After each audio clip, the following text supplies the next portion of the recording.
How many four-letter words can I use on that? Trying to switch to a double. Cheddar is driving. Nothing yet. Takedown, Michael Cheddar. Oh, Nick, I'm a top guy, so I love top wrestling. Hale trying to sting him. He does. Maximus Hale the fall. So I think that wrestling is the greatest sport on earth.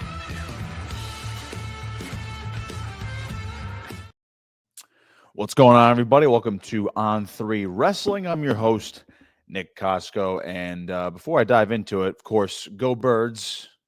Right after Super Bowl Sunday. Got to say, it was quite the night. Blowout. Can you believe that? A blowout in the Super Bowl. Didn't see that coming. I mean, I did think that the Eagles would win either actually rather comfortably, or I would be stressing the entire time on my couch as the diehard Eagle fan I am. So won't bore you with the details. Of course, you know, this is a wrestling show. This is not football, and there are plenty of other shows to recap the Eagles' domination. But hey, I'm happy. You know, now football's over. We can focus solely on wrestling. So let's dive into episode 73. A lot happened over the course of the weekend. We can go back to Friday. We'll start out. There was Penn, lot of good stuff in the Big Ten. Of course, we saw Oklahoma State have a pretty good duel with Little Rock over the weekend as well. So a lot of good stuff, kind of going around the horn a little bit. Utah Valley, I know, had a good duel against Air Force, just a random one off the top of my head. So we'll go into some of the Big Ten stuff. I'll start out with Rutgers and Maryland, just because Rutgers is my forte, and I'll get them. I'll get them first, just because that's at the forefront of the conversation, at least from a New Jersey perspective. 21-20, Rutgers beats Maryland. A bit of a back and forth type of duel. Rutgers virtually controlled it, I would say. They were in command of that duel for the most part. Dean Peterson got off with a tech fall. The big match, though, was Braxton Brown and Dylan Shawver, two top 12 guys. Braxton Brown got the win 6-3. There was some interesting stall calls in that match on Friday. Questionable, I guess you could say. Shawver was riding at one point. They were standing up, and it was the second stall call. There wasn't really movement, but they dinged him, and then I guess he kind of let go after the second stall call. Got reversed, was down 3-0. He eventually got an escape point. He got taken down later in the match. And then that to me was that's where Brown's going to hang on to win this match. Then Shawver does get a couple more escapes there, so it's 6-3. I think he got one more escape. I'm sorry, and then I think Brown got hit for stalling. So a lot of stall calls going both ways in that match, and then he got it on a leg late. His patented, I'm pretty sure he had an outside, a high C, and then he was trying to get to an outside sweep single. He was in pretty deep, but couldn't finish. So Brown gets the win 6-3. Thought it was a good match. Again, I would like to see these two guys run it back at Big Tens if they end up matching up in the bracket. Shawver was coming off a big win over Tyler Wells in Minnesota the other week, so he was running into a bit of a gauntlet. He lost to Lucas Bird and Braden Davis back to back at home a couple weeks ago, but he beat Wells in a rematch from last season. Just fell a little bit short to Brown, so no big deal on Shawver's end. I feel like he could beat him on the other end of things, but otherwise a great win for Braxton Brown. And it didn't tie the duel, but it got Maryland back in the duel. Oliveri beat Lemus. Clark beat Cal Miller in a decisive decision. Ethan Miller, the other Miller for Maryland, he beat Connor Hare by major. Andrew Barbosa, how about that? The freshman getting the tech fall at 165. Branson John upset Jackson Turley, a 5-4 match, back and forth. Weird match right there. Got a late takedown, but a good win for John. Jackson Smith got a major over Shane Cartagena-Walsh, and then John Poznansky looked like he returned to form right there. 21-4 tech fall over Chase Mielnik, which essentially iced the duel. So Rutgers did not send out Jaroslav Slavakuski in that heavyweight match. Actually, John O'Donnell got the call, and then he was hit with a bunch of stall calls that actually ended up in disqualification. That's why Maryland got 6 points at heavyweight and made that score pretty razor-thin close in terms of the team score. But no Yara. He beat Neville's 2 of 3 times last year, so I was actually eager to see that match, but I'm sure we could see that again at Big Tens or even NCAA. So that was Rutgers, Maryland. UNC getting out of the Big Ten, just going down the results a little bit. They beat Pittsburgh 17-16. Good duel there. Let's see. we had, let's see, a notable result. Reese Heller over Gavin Kane, a good win there, 7-5. Max Stout at a major, and then Nolan Neves from North Carolina beat Dayton Pitzer at heavyweight, 14-9, deciding bout in that duel. Oregon State over Cal Poly. Virginia Tech kind of handled Stanford a little bit. Eddie Ventresca got the forfeit win at 125, so Stanford's still trying to figure it out there. McGonigal beat Tyler Knox in sudden victory. That was a really big match. Another sudden victory match, Sam Latona over Jason Miranda. Caleb Henson looks dominant. Tech Jay Nabis. Let's see. TJ Stewart got a win. So did Lenny Wolak. Hunter Garvin beat Mac Church. Jimmy Mullen, how about that, getting a fall at heavyweight. And I think the other big match was 97. Nick Stemmet beat Andy Smith 4-2 in a close one of 197. Iowa State over Arizona State, 26-15 was a good one. There we go. Minnesota, Ohio State, going back to that triple header on Friday for the Big Ten. Minnesota and Ohio State, and then Iowa-Nebraska. We'll dive into that a little bit. So Minnesota and Ohio State, I should say, and then it was Iowa-Nebraska was the other one. Minnesota-Ohio State, very interesting duel because we saw, Brendan McCrone got the major over Cooper Flynn. We're like, all right, does Ohio State have enough firepower here to end up beating Minnesota? Minnesota really turned it on late in this match. We saw Ben DeVino back at 133 instead of Nick Bouzakis. He actually beat Tyler Wells 3-1 in the tiebreakers. And then how about Vance Vaunbauer pushing Jesse Mendez to the limit right there, 6-5. That match also went to tiebreakers. So you saw Ohio State get these really, really close wins early on. Dylan D'Amelio, Major Drew Roberts. So they win all four of those, but then Minnesota turned it up in the back half, of course. So look at Tommy Askey majoring, Brandon Cannon, 57, so no Sammy Sasso. Andrew Sparks got a tech at 165, and Carson Hartzler got Ohio State back into the swing of things with a decision over Clayton Whiting. But then I told you, Max McAnally, how good he is, undefeated on the season still. He majored Ryder Rogotsky 15-5. Then Isaiah Salazar getting a sudden victory decision over Seth Shoemate. And then, of course, Gable Steveson, 13-4, a major decision over Nick Feldman. That one was, I guess, the one where Steveson looked a little bit more mortal this year. So I'm pretty sure he's teched everybody this year or pinned everybody this year.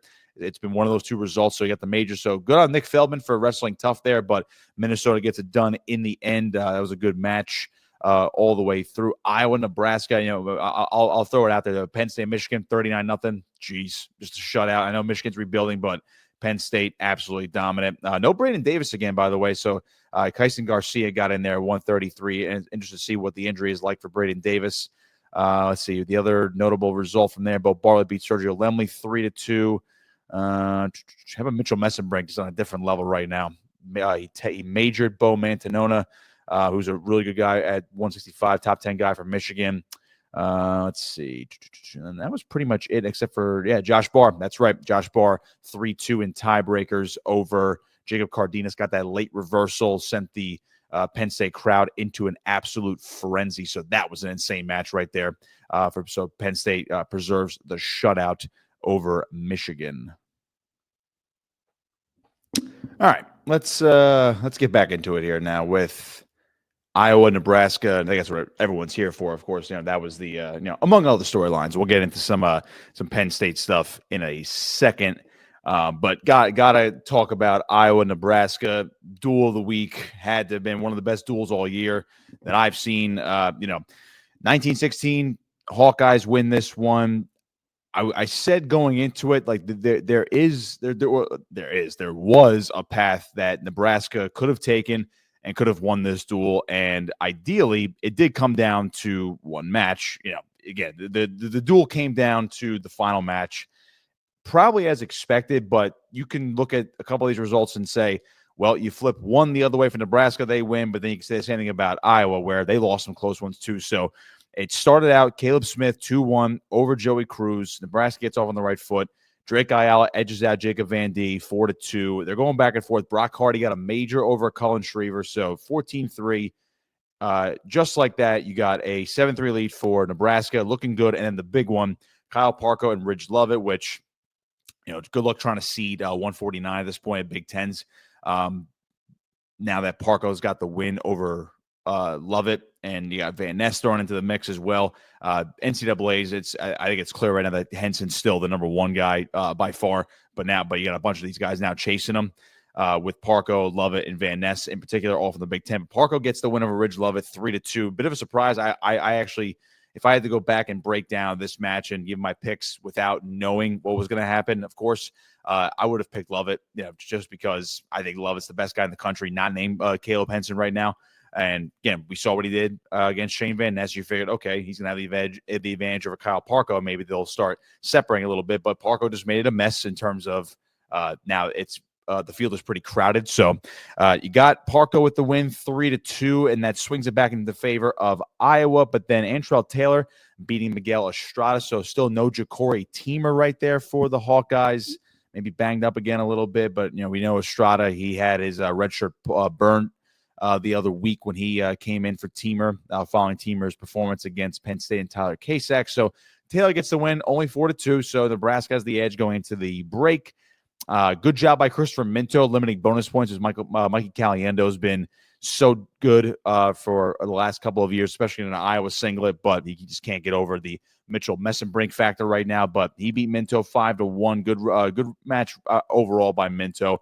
And then it gets wild for Nebraska because he had Lenny Pinto and Patrick Kennedy, a crazy match. I believe it was 10-0 or 10-1 at one point with Pinto out in front in the first period. Kennedy stormed back. Pinto ends up getting a takedown and some back points near the end. So he ends up winning this one 18-11. Nearly got the major right at the buzzer. So he wins that one. Great ranked matchup. And then Silas Allred knocks off Gabe Arnold. And hands him a defeat 4-1 in sudden victory. And I'm like, oh my God, they might pull this off. But then Stephen Buchanan with Nebraska up by 7 going into the final couple of bouts. Buchanan and Keeter, they're going to be favored at 97 and heavyweight. You saw Buchanan he just turned it up in the third period. You're like, okay, he's working for a major, working for the Tech Fall. And then he ends up pinning at Camden McDaniel. So he gets that pin with 8 seconds left, I believe it was. So you get that. Iowa's firmly in it. Okay, now you need a tremendous effort here from Harley Andrews. If you're Nebraska, to try to pull off a pretty big upset. Now, Harley Andrews, he's ranked, I believe he's top 20, top 25 anyway. So good heavyweight for the Huskers, but Keeter got the major, clinched the duel with Nebraska up by a point at that point. So that was it was a great duel. And then, of course, I think if you're Nebraska, you're like, okay, we wrestled really well, but we left it on the table right there because you look at a couple of the results. Jacob Van D loses by a takedown to Drake Ayala. Same goes with Ridge Lovett, only lost by a point to Kyle Parko. A lot of close matches there. Then, but again, on the flip side, Iowa lost the first match with Joey Cruz and Caleb Smith. That was a 2-1 match. So it does go either way. You have to take that into account. And of course, with Gabe Arnold losing in sudden victory, and then the wild match with Kennedy and Lenny Pinto. It's insane stuff. So that match really could have went either way. Great duel overall. Iowa, if they're not wrestling Penn State, they're still beating everybody. So that was a tremendous, tremendous duel. Went back and forth. I think the big takeaways were the Parko Lovett match. How's that going to factor into the postseason when it comes to Big Tens and NCAAs? Pinto and Kennedy, I don't think it looks the same if they run that back. And of course, Allred and Arnold, a huge win for Allred. To get a leg up on Gabe Arnold, who, of course, he was in a lot of conversation the last couple of weeks, especially leading into that Penn State match. He ended up now wrestling against Carter Starachi for the Nittany Lions. So that was, to me, probably the biggest result outside of Lovett and Parko. And again, who knows? If Lovett wins that match, I think Nebraska wins it. Obviously they do by virtue of the math. If Lovett wins that match, they do win the duel. So great duel between Iowa and Nebraska. And I mentioned before, Penn State 39-0 over Michigan. Purdue beat Wisconsin, by the way, 33-7, and that was that part of that triple header. So let's go back through some of the weekend results. We got Cornell over Princeton, 32-8. Riders shut out Bloomsburg. I mentioned Oklahoma State and Little Rock at the top of the show, 25-13. Great effort by Little Rock, by the way. Nasir Bailey got a major over Reese Whitcraft at 33 after Troy Spradley tech Jaden Carson at 25. Tegan Jameson got a win. Jordan Williams beating former teammate of his and Carter Young 3-2 in tiebreakers. Huge there for Little Rock. And what a comeback story for Jordan Williams. I'm glad he landed on his feet at Little Rock, and he's been taken under the wing of Neil Arisman, and he's kind of he's turned the page and he's looking really good over at Little Rock. And then Matt Bianchi, he pins Caleb Fish, and I was looking at the results. I'm like, wow, I'm like, how the heck does Little Rock have a lead right now? And they're up substantially by 5 points going into the second half, and that's when Oklahoma State took over, of course. But getting the fall over there, a bit of a surprise. Pinning Caleb Fish. Put them up 13-8, but then they just turned it on. Cam Amin got a 4-2 decision at 65. Dean Amity 6-1. Dustin Plott 7-2, and then Luke Serber pulling off the upset over Stephen Little. Little, dropped that one 5-4. Even if Little wins that one, you have Wyatt Hendrickson if you're Oklahoma State at heavyweight, so you have a distinct advantage over pretty much everybody in the country. Excuse me. Unless you're wrestling Gable Steveson or Greg Kirkvliet right now, if you're Wyatt Hendrickson. But who knows? Maybe he turns it up and maybe can, surprise some people at NCAAs. But he got the tech fall. Great duel right there. Once again, Little Rock, making a statement early on, and they're a good host for that duel as well. So obviously the Oklahoma State hype is real. People come out and watch, whether you're on the road or it's in Gallagher Arena. But again, good duel, good effort by Little Rock. Some good matches there. Lockhaven beat Clarion. They dominated there. Northern Iowa big over North Dakota State. Wyoming edged out West Virginia 19-18. We'll go to Sunday. American and Brown. American won that one. George Mason over Brown. Penn State beat Maryland. So this is where I'll go through this one a little bit because Penn State and Maryland had some interesting results. And, of course, we have to talk about Tyler Kasak and Ethan Miller. Luke Lodahl teched Tyler Garvin. Braxton Brown got another win there. Again, no Braden Davis, 33 for Penn State. Bo Bartlett got a major. Shane Van Ness teched Cal Miller. So that was a big that was a dominant performance by Shane Van Ness.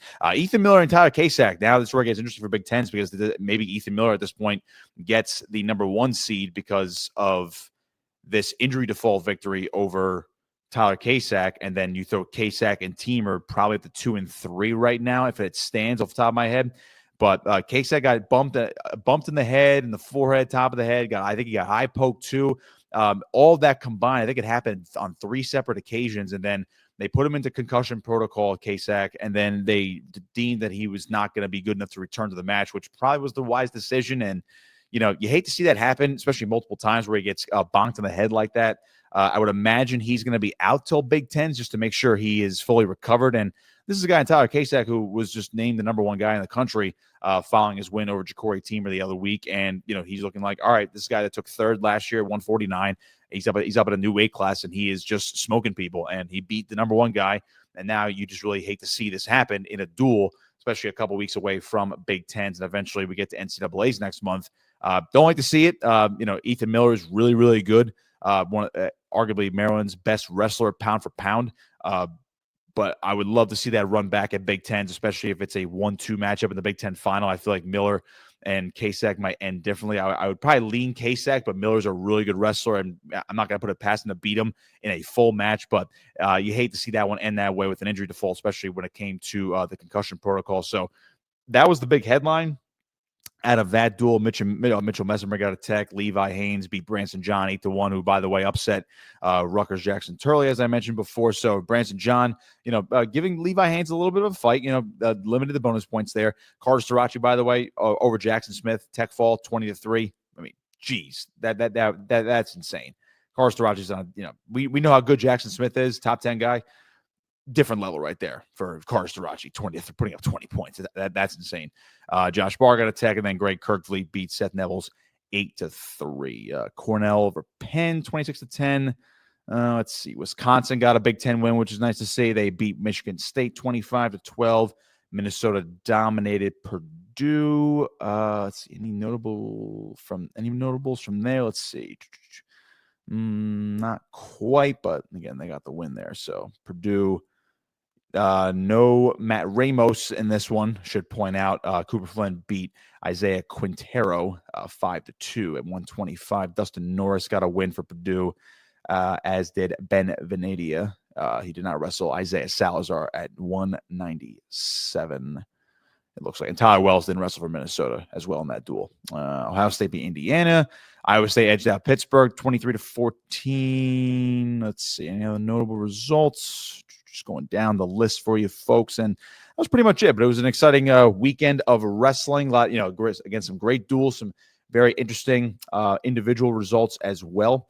Let's see. Anything else going on? I guess I'd be remiss if I didn't mention there was a lot of there's a lot of conversation about broadcasting in general, and I don't want to spend too much time on this. If if you're really curious about my thoughts on this, you can go to my Twitter page at NickCosco59. I tweeted out some thoughts and opened up the conversation a little bit when it came to broadcasters on streaming for Big Ten Plus, student broadcasters. I don't know them by name right now, so I'm not going to throw anybody under the bus. I know sometimes the broadcast presentation is not what is expected or desired from wrestling fans in terms of the production, the commentary, and it can come off bad if you criticize it, or if you just defend them to no end. I think there has to be I'll just say there has to be a happy medium. And I mentioned it on Twitter, if there are any younger broadcasters out there, and again, I don't pretend to be perfect at this craft, as you can tell, even doing, a lot of these podcasts solo, or even when I have guests on, I still work on some things that I was working on in college. This is just the way it goes. But, I've been broadcasting for 10 years at this point. So I do have some knowledge when it comes to how to operate a broadcast, how to operate a podcast, and what to say, what not to say. So as I said on Twitter, if any young broadcasters, especially in wrestling, want to reach out, my DMs are open on Twitter. You can hit me up there. Find me on social media and be more than happy to just to chat. If you want me to listen to some tape, I'm going to watch some stuff. Happy to give you some constructive criticism, give you some critiques and some other advice, or just, again, just have a friendly chat, so I just don't, I think we just have to keep that in mind. A lot of these are students. These are their opportunities. I was a student once, believe it or not. That's where I started broadcasting, when I was at Rutgers at a student radio station at WRSU, and eventually morphed into Big Ten Plus. But, so I think we need more, we do need more wrestling broadcasters. We need more people covering wrestling. The more opportunities that are out there for these guys, for these men and women that want to do it, give them the opportunity. They need to be guided properly, I would say. And also, they can't be immune to criticism, but we shouldn't go over the top either. I think I'll just leave it at that. They deserve to get their practice in and get better, get the reps in. And, I think it'd be a little bit disingenuous to say that, we can't hold them to a standard, but we also shouldn't overly criticized. I think is the theme I'm going for, because they are students and they're practicing. Sometimes these kids are just fresh out of high school and they're trying this for the first time and they're new to the sport. And don't forget, wrestling's it's a very intricate sport. It's a very unique sport, especially to broadcast. And it's a very smart, most of the time when people are watching it, it's a very educated audience. It's a very smart audience. And generally the diehards are the one that are watching, especially the ones the matches that are streamed, especially fans of a specific school throughout the Big Ten, Big 12, whatever the case may be. But I think, we should be in a happy medium here, constructive criticism, but we can't overly criticize, especially when they're students, because I was a student once, and believe me, negative comments, they can get in your head a little bit more as a student than somebody who's been doing it for 5, 10, 15, 20 years. So I'll leave it at that. But again, we'll look at, we'll get back to wrestling, of course, in our next episode. So appreciate you guys tuning in on 3 Wrestling. You can catch the podcast on the channel, of course, or my YouTube channel. Be sure to like and subscribe to this video. Follow me on Twitter. Follow all of our content on on3.com. Be sure to follow On3 on all social channels as well for any other wrestling. And now that football is over, we're getting very deep into college basketball, of course, and college baseball right around the corner. So we'll look at some spring sports as well. But the wrestling content, we'll keep pumping it out over the next couple of weeks and the next month or so as we get through the final duels of the year, get into postseason tournaments, and, of course, NCAAs. And, of course, just like last year, do as much off-season content for you guys as possible, talking to some coaches, some wrestlers. We'll keep it rolling here on On3 Wrestling. So I'm Nick Costco saying so long. Thanks for tuning in.